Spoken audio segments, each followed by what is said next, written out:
Okay, welcome everyone to the first episode of Mindset of a Champion. Just before we start, I want to introduce this series a little bit. So, this is a little bit of a departure from other series of mine. The goal here is to interview top level athletes and pick their brains on everything mindset and performance. What makes them tick? What makes them perform under pressure? What is it about them that makes them a champion?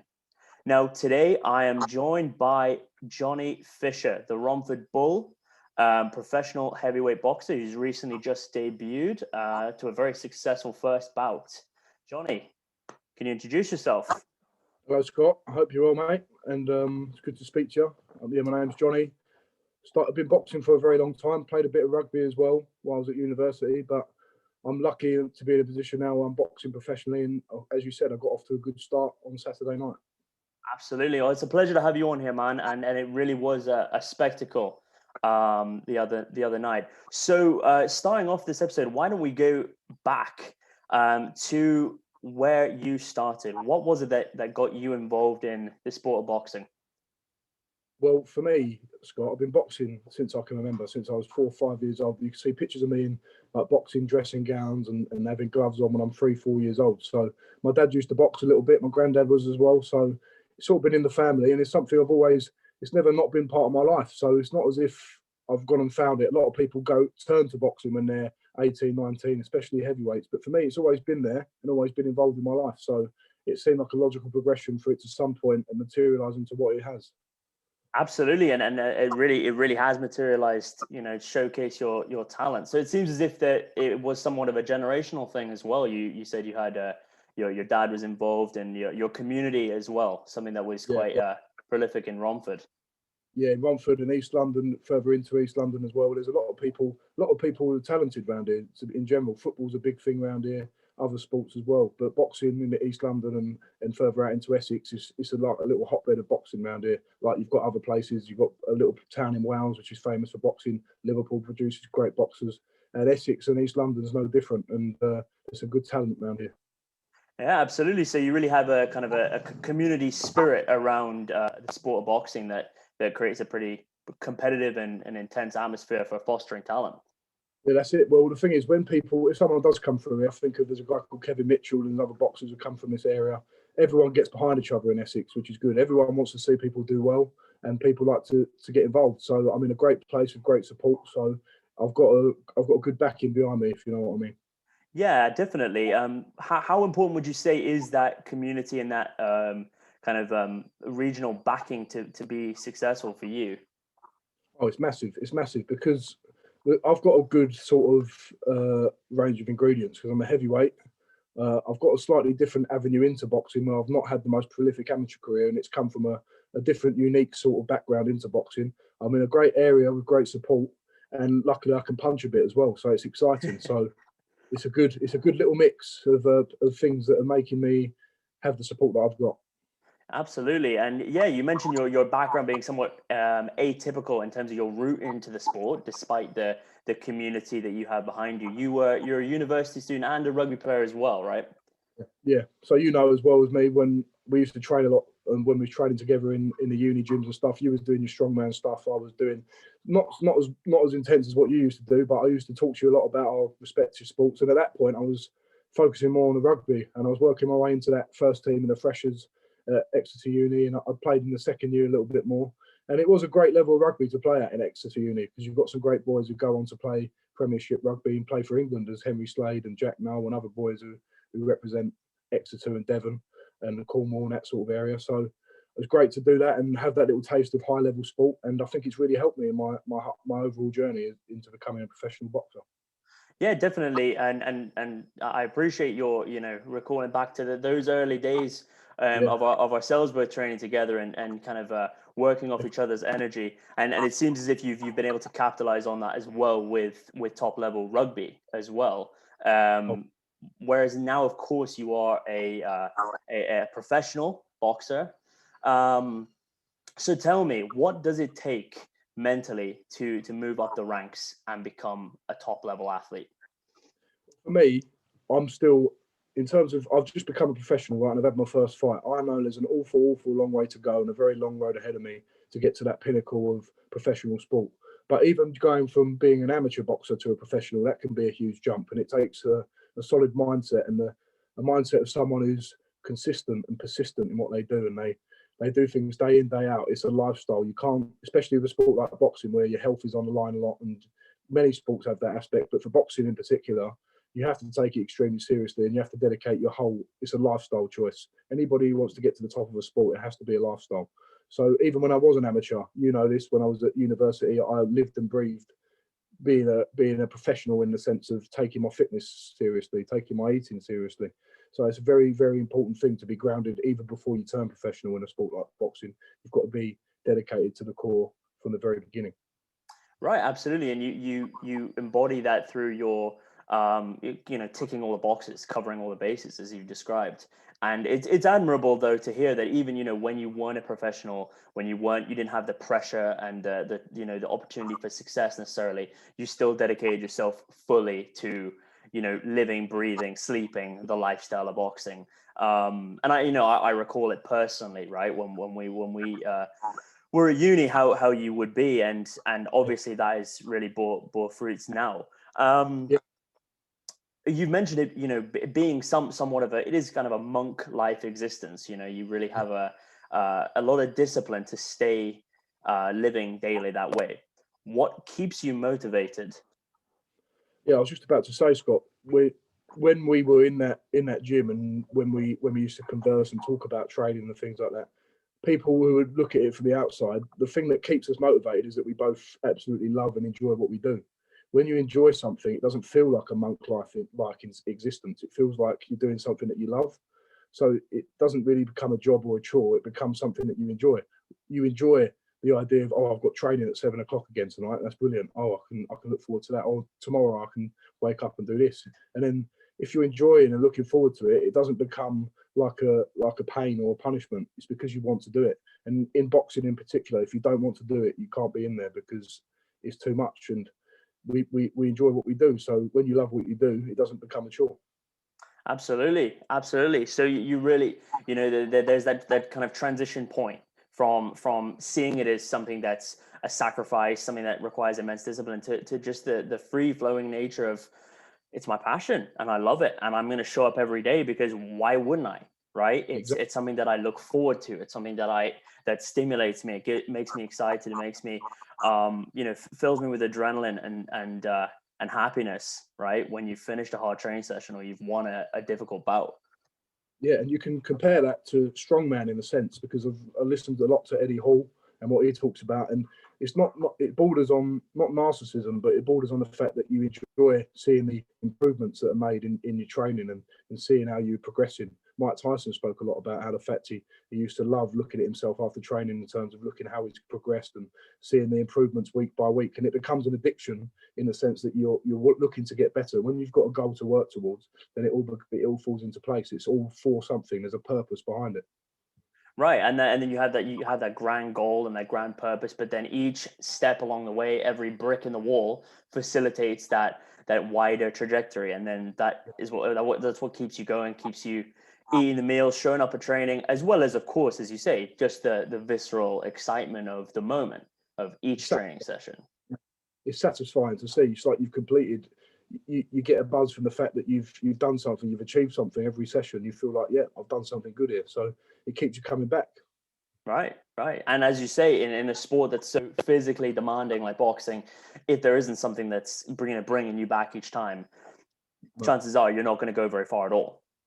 And you won't want to come back, because if you're not enjoying it, if you're not enjoying a sport like boxing, you don't want to be there. And you'll be able to see it. I've seen people, they don't enjoy what they're doing.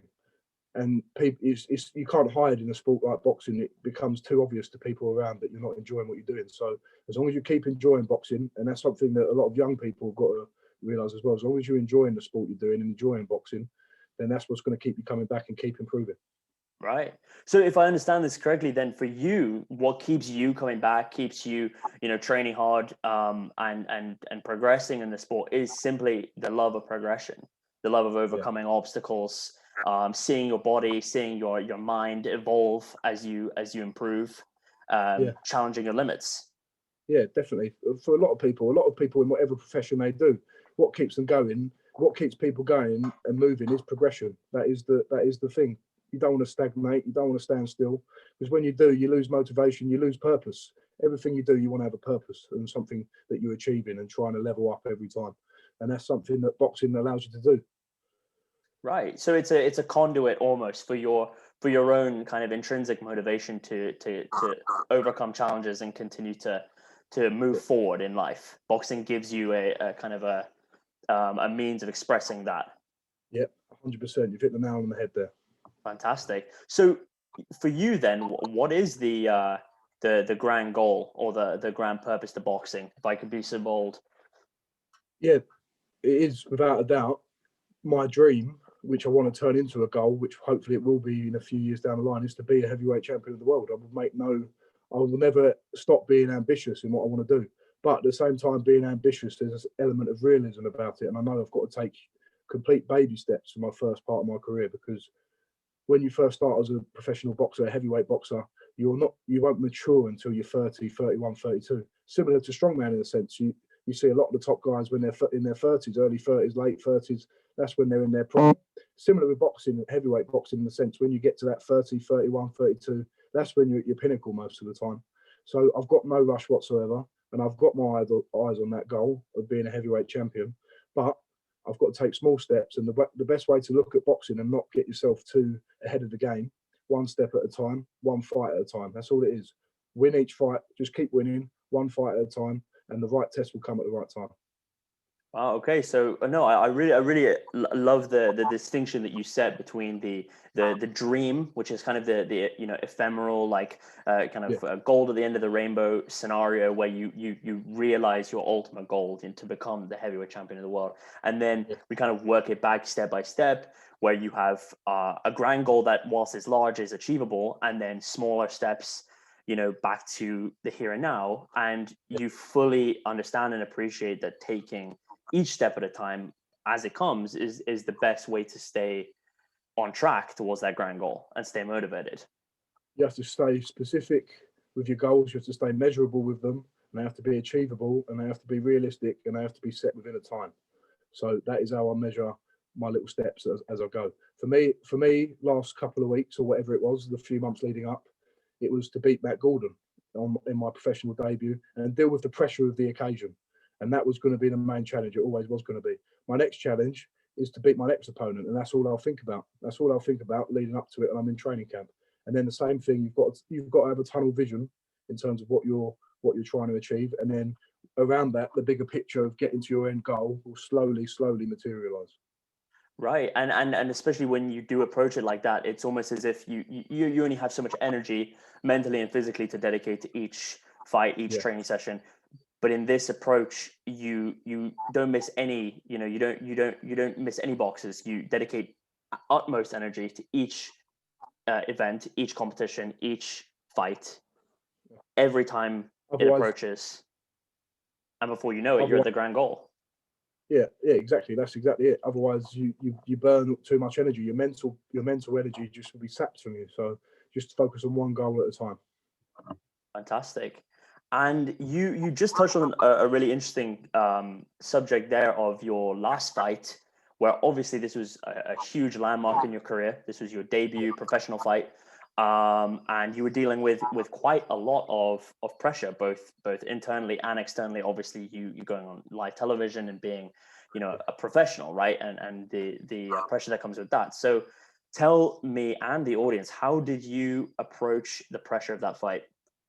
It was really, I was under immense pressure, I've got to say, because a lot of boxers on their pro debut, they don't get the luxury of making it on Sky Sports and have Eddie Hearn and Tyson Fury and other people backing you and giving you shout outs and things like that. So it was very obvious that I had a lot of pressure on me, but we never really discussed it too much. And what you do is, in that bubble, when you're in that bubble before the fight with the other boxers, you can really let your mind run away with you, and you could easily fall into a panic or a tension. And I was lucky enough to have a great team around me and surround myself with people that keep you relaxed, keep you focused on the job, and you don't look too much at that bigger picture that we're talking about. All you've got to worry about is what you've got to do to win the fight. and you don't want to think about the fight too much in the build up to it. You've got to switch off, because if you use up all that mental energy that we spoke about before the fight and the 3-4 days before, you're going to have nothing left when it comes to fight night. And one thing that really helped me was I spoke to another person's coach. His name's Richard Towers, and he just relaxed me on the day of the fight. He just said, John, I wasted a lot of my career, not wasted, but I wasted a lot of my energy in my career on worrying about how I'm going to perform, what I'm going to do. All you've got to do is live in the moment and think, how many people get to make their pro debut on Sky Sports? How many people get to make a pro debut end of? How many boxers get to do that and really reach the pinnacle of what they can achieve? All you've got to do is trust in your skills, relax, take a deep breath and relax. And that was the best advice anyone could have given me, because it really, really did sort me out for Saturday night. Right. So you have almost this dissonance to the amount of pressure that's piling up on your shoulders whilst it's there in the build up when you reach the actual fight itself. And it's interesting that you went into the bubble as well, that you kind of internalize entirely, and it almost becomes instinctual. You rely on your ability, on your muscle memory, on your training to kick in automatically, and then that's what calms you down. Definitely. When you fight and when you do box, you have to have a presence of mind. But all of the training, all the repetition of combinations and little things that you learn, they do become instinctive, and you have to rely on that instinctive ability sometimes.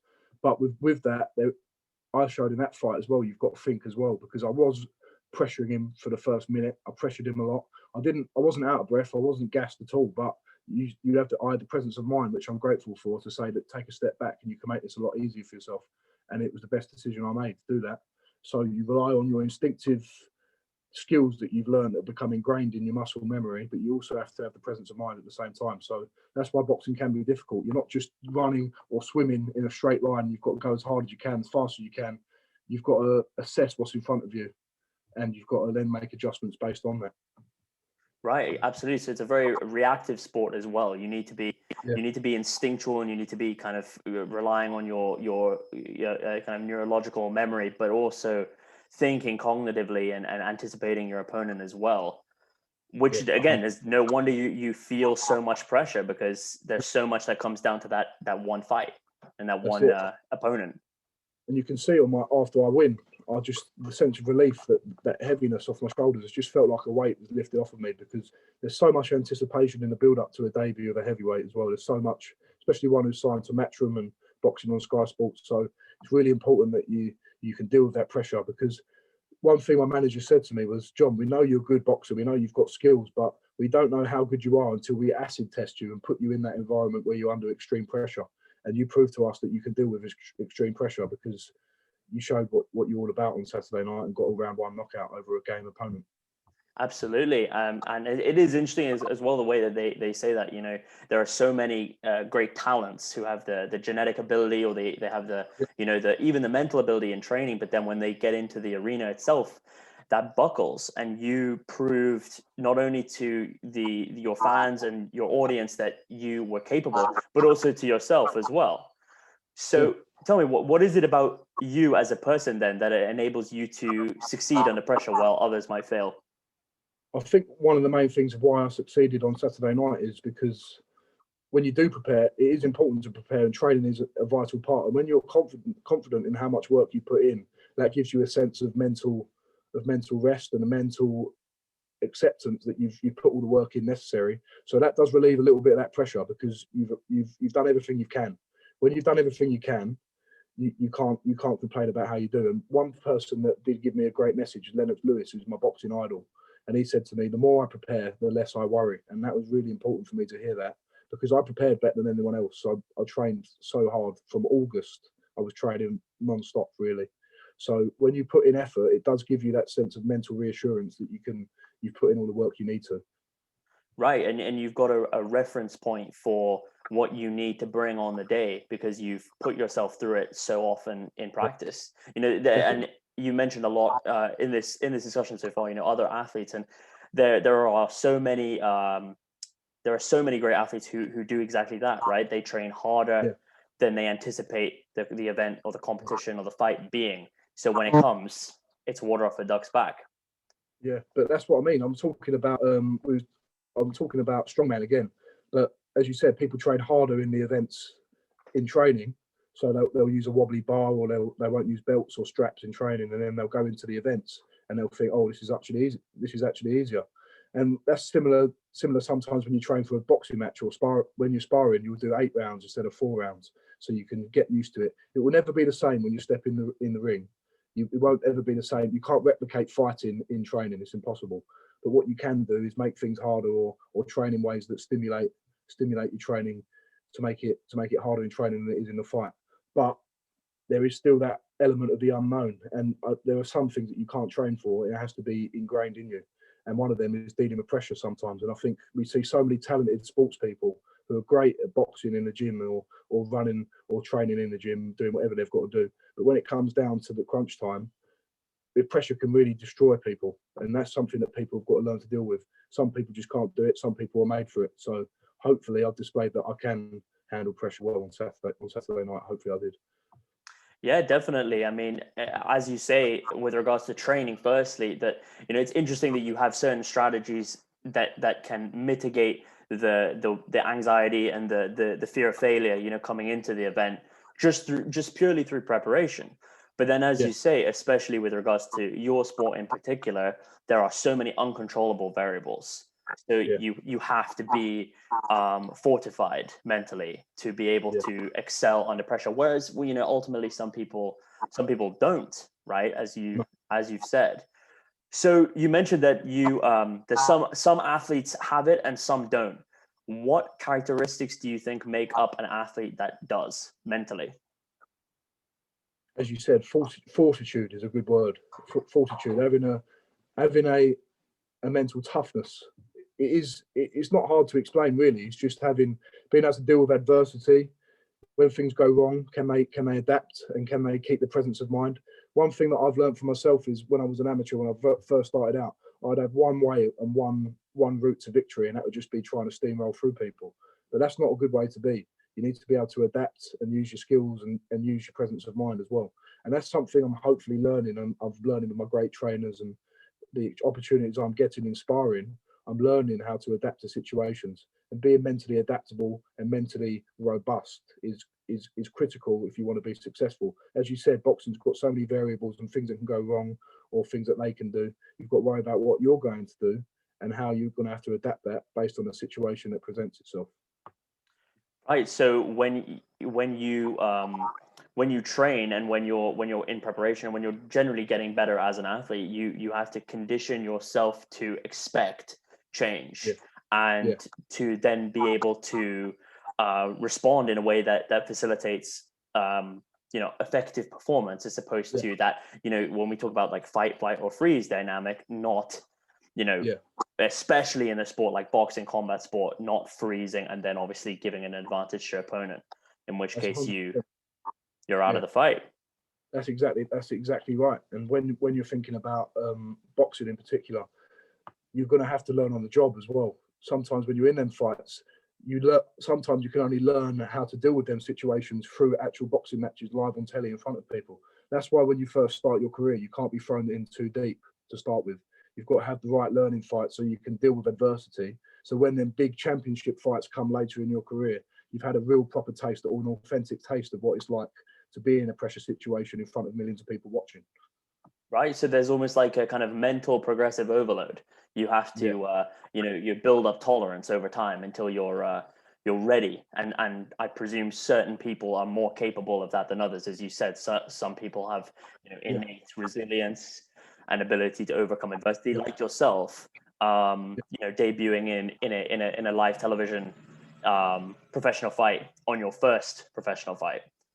It's a lot to take in, but the thing is, I'm not. This podcast is about mindsets of a champion, and I'm not a champion yet. But you've got to have championship mindset, and you've got to be willing to have that and think of yourself in terms of what would a champion do. So I look at these guys who are a lot higher above me in terms of their career and where they're at, and you can take things from them. And you've got to look at how they've dealt with adversity as they go forward, and try and adapt that and adopt that yourself. I've got a very, very long way to go, but if you can start adopting championship qualities and champion qualities, then you're on a good path to get where you think you can.